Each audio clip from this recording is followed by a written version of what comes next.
Assalamu alaikum guys, welcome to Labib's YouTube channel. I am Dudu, your host, and I am here with our scientific genius Labib. Assalamu alaikum. Today we're going to talk about an interesting topic, which is the Quran, and with Ramadan coming we thought it'd be very fitting to do so.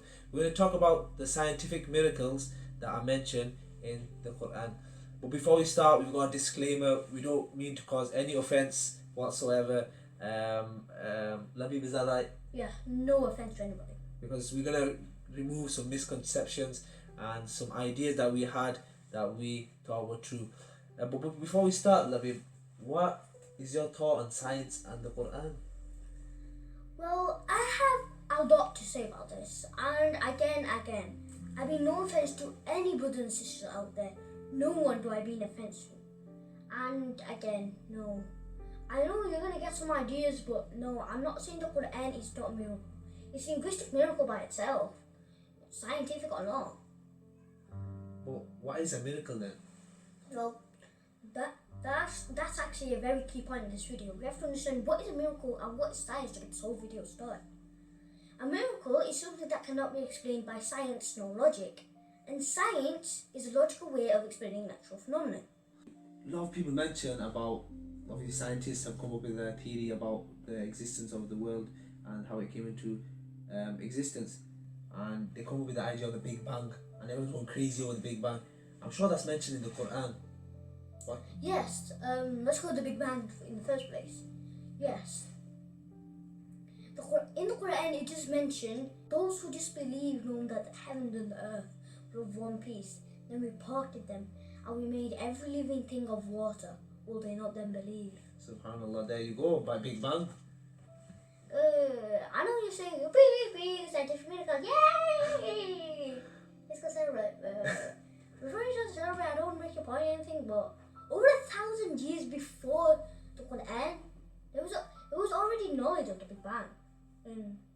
In the ancient Egyptian, there was a few particular creation stories that mention about separation from the heaven and the earth. And in Sumerian literature, in the Epic Gilgamesh. Epic Gilgamesh? Well, I can't even pronounce that. What the hell is that? It's just like a compilation of books into one, so you can read them all, and it takes about. Alright, cool. So guys, you learned a new word, Gilgamesh. Carry on, Labib. Yes, and in the Gilgamesh, it mentions when the heavens had been separated from the earth, when the earth had been delimited from the heavens, when the fame of mankind had been established. Oh, that sounds similar to that verse. Yes, I mean again, it refers to the Big Bang. We think of it as the Big Bang. So what you're trying to say is that the Prophet ﷺ took some information from literature before? No, I'm not saying the Prophet copied. Well, he couldn't even written the Quran in the first place. But even if he did, I'm not saying he copied, he wrote it, he copyrighted any of the information from there. Yeah, but it's impossible for the Prophet ﷺ to even do that, because he was, with all due respect, he was illiterate. He couldn't read nor write. Yes, and 63% of the words in the Hadith, which is the Prophet's literature and words, cannot be found in the Quran, and 82% of the words in the Quran cannot be found in the Hadith. Wow, subhanallah, that's amazing. So I feel it must be either two authors, which the Hadith was obviously the Prophet, and then the Quran was the word of God. Yes, what? exactly. So in retrospect, what are you trying to say about the Big Bang mentioned in Quran? Well, there's a logical explanation, so it cannot be a miracle.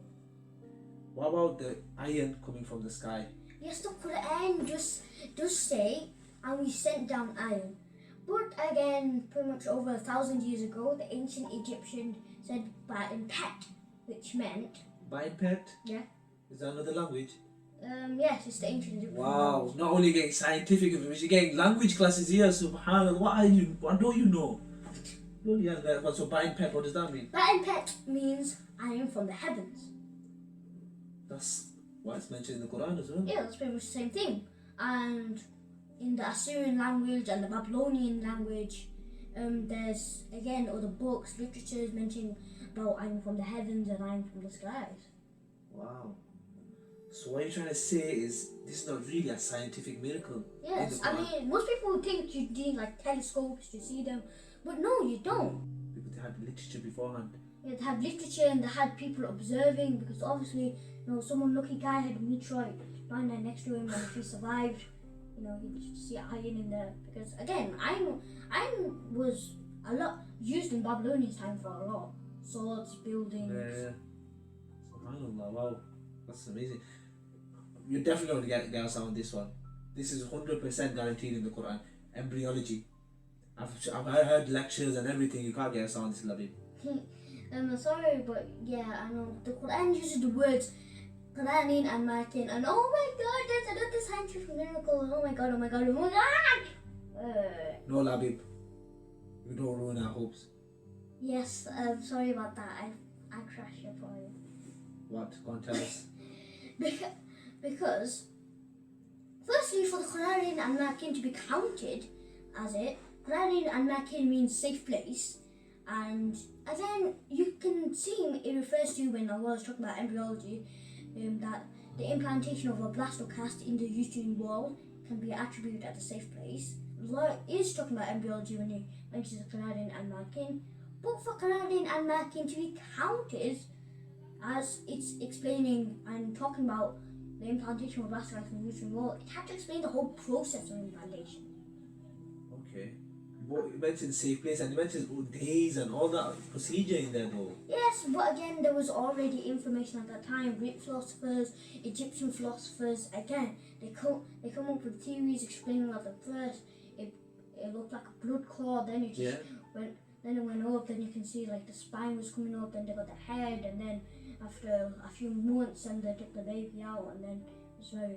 So that's enough information to be a miracle, isn't it? No, but there's a logical explanation, because there was information before it, and also Quranin and Matin had to be counted, had to explain the whole process to be counted as a miracle. So what are you trying to say about embryology then?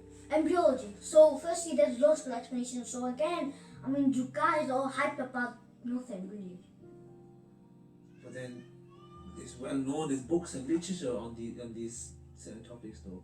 Yes, but from the end of the 80s, we believe scientific miracles. But again, I'm sorry, potty crashes. I'm sorry about this. I know I'm like the worst. Yeah, man, you're killing us, man. We shouldn't have the wizard hat on the top and axe. You just spoil 3 parties there. So then, what in the modern day does the Quran have in regards to our lives? I mean, what was the main purpose of the Quran? I mean, what was the main purpose?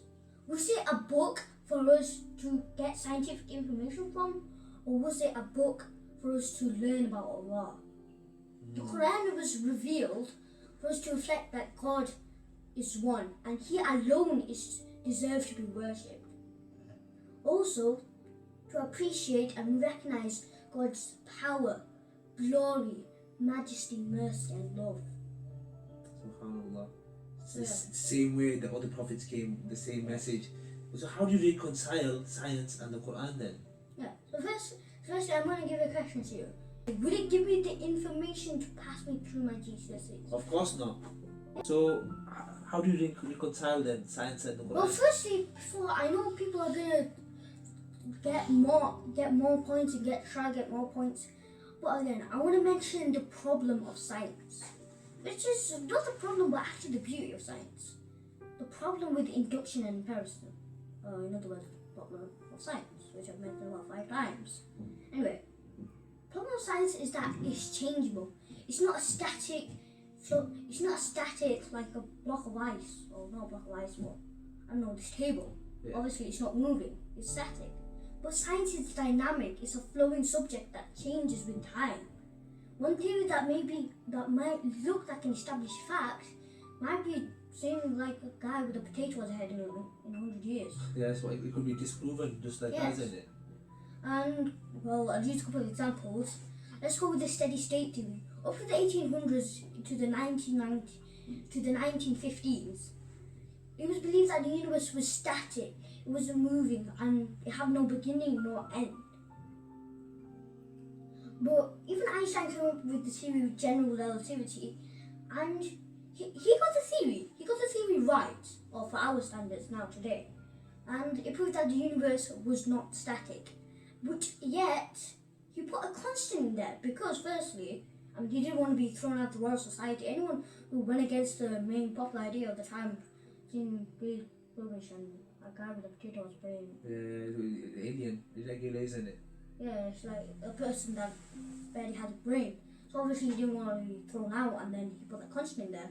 But again, in the 1915s, he met up with a bunch of French scientists, and then he got the courage to remove that constant, special relativity, which proved that the universe was not static, and it was interchangeable, it was movable. Wow, so obviously, like, in brief, science is always going to change. Yes. Theories that, like Big Bang, is the Big Bang proven? No, it is not. So it could be in 100 years' time disproven, and then we could say, oh, the Quran's wrong then. And then would we reject the science of the Quran? Exactly. And then we face a big dilemma, and then people won't follow Islam anymore. Subhanallah. So that's amazing what you just mentioned, Yes. Labib. Amazing. Because then if we just put our hope that have not those who disbelieve, knowing that the heavens and the earth were together and then separated, if we think that's a Big Bang, there's nothing against it. If it's disproven that Big Bang's not true, then we're gonna look fools ourselves. Yes, we're gonna lose our iman, our Exactly. faith. Wow. Where do you get that knowledge from, man? Flipping it, mashallah. So This proves that science is not static. It's a dynamic, flowing subject.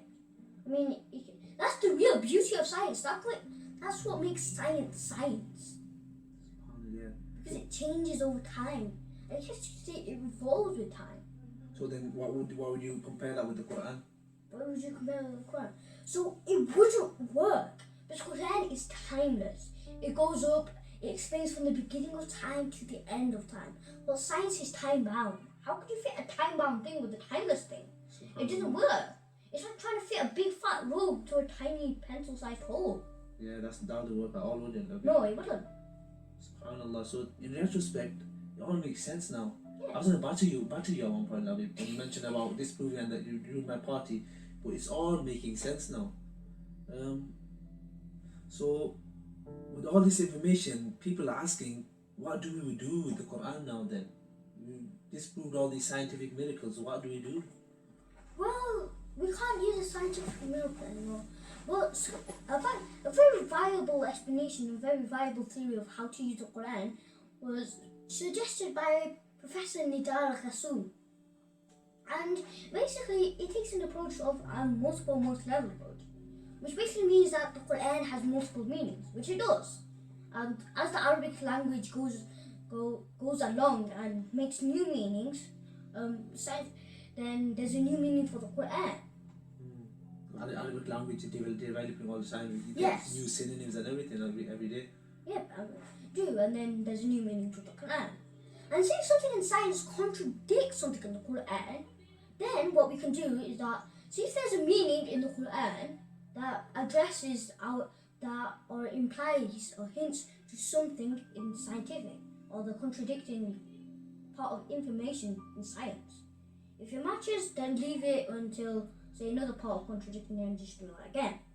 But say if we can't find any verse or meaning that matches and that matches the contradictory information, well then what do we do?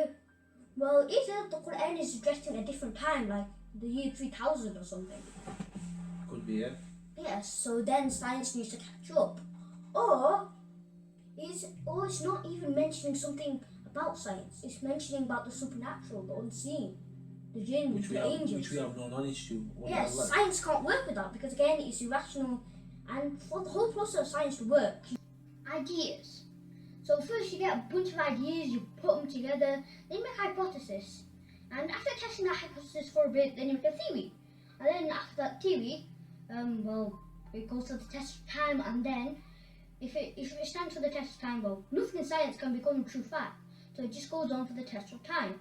If it lasts long enough, we'll consider it as it's a good is or might be an established fact. But over the time, it could get scrutinized, can't it? Yes, it And can. It will be scrutinized. Yes, and it needs some deductive or and it needs some evidence, like evidence that you can get from your senses.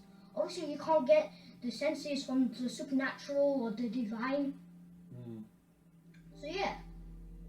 So, So therefore, it cannot. It's addressing the supernatural if that happens.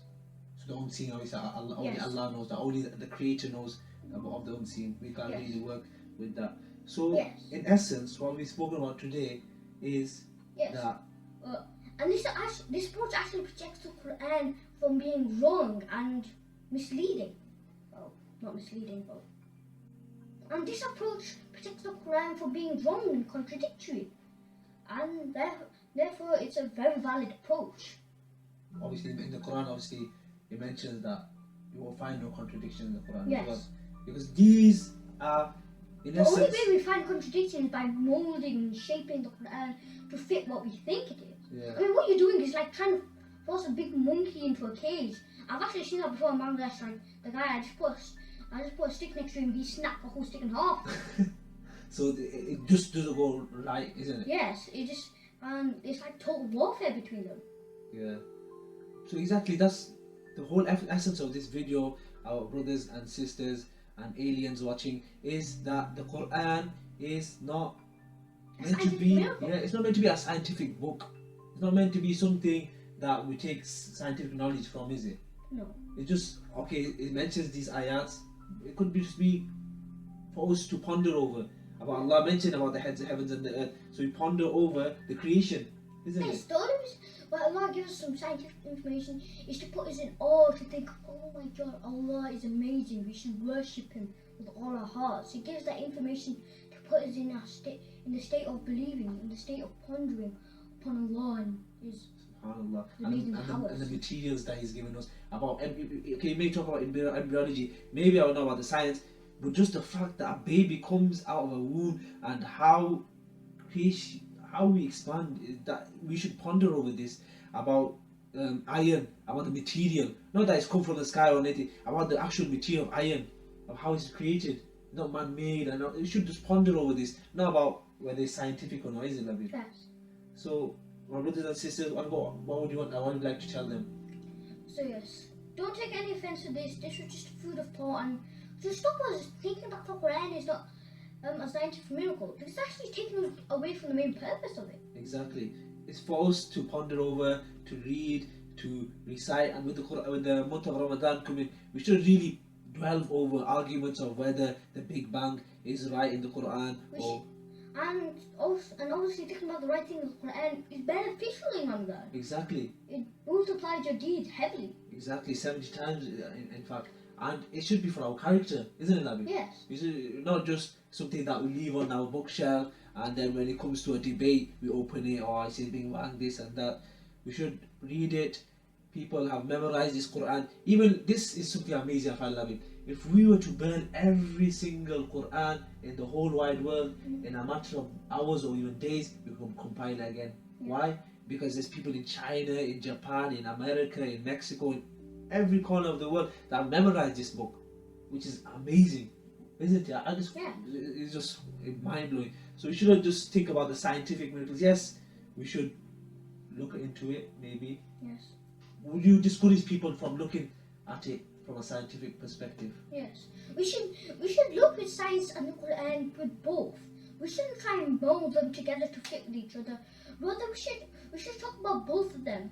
Maybe don't mold them together, but both. Don't hate science, don't hate the Quran.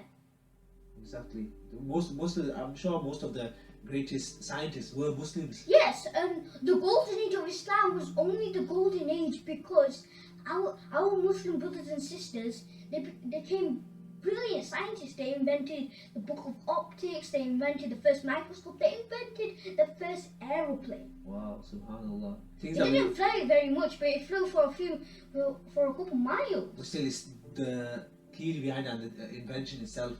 From Yes. that, people worked upon it, developed it. Yes, and then it made into our commercial aeroplane. Over 1,300 years ago, there was an aeroplane.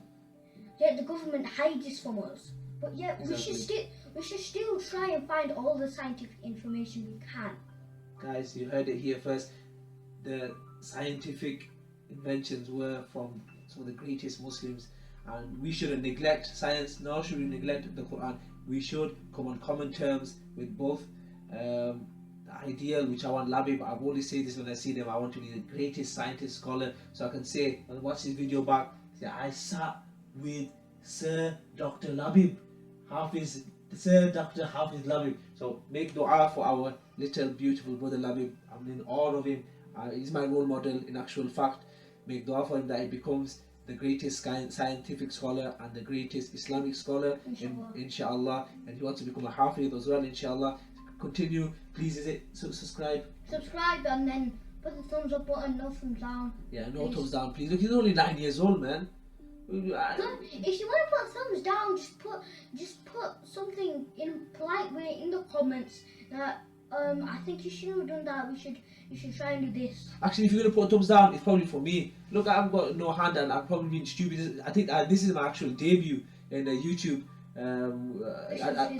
Yeah, my first ever time on YouTube. 22 years old. This guy's 9 years old. When did you make your first video? When I was 6. 6 years old. Subhanallah. I'm speechless. And from that, folks, Jazakallah khair. Thank you for watching. Please do like the video, subscribe, and if you took anything beneficial from it, please do share. And we hope you have a blessed Ramadan. Assalamu alaikum wa rahmatullahi.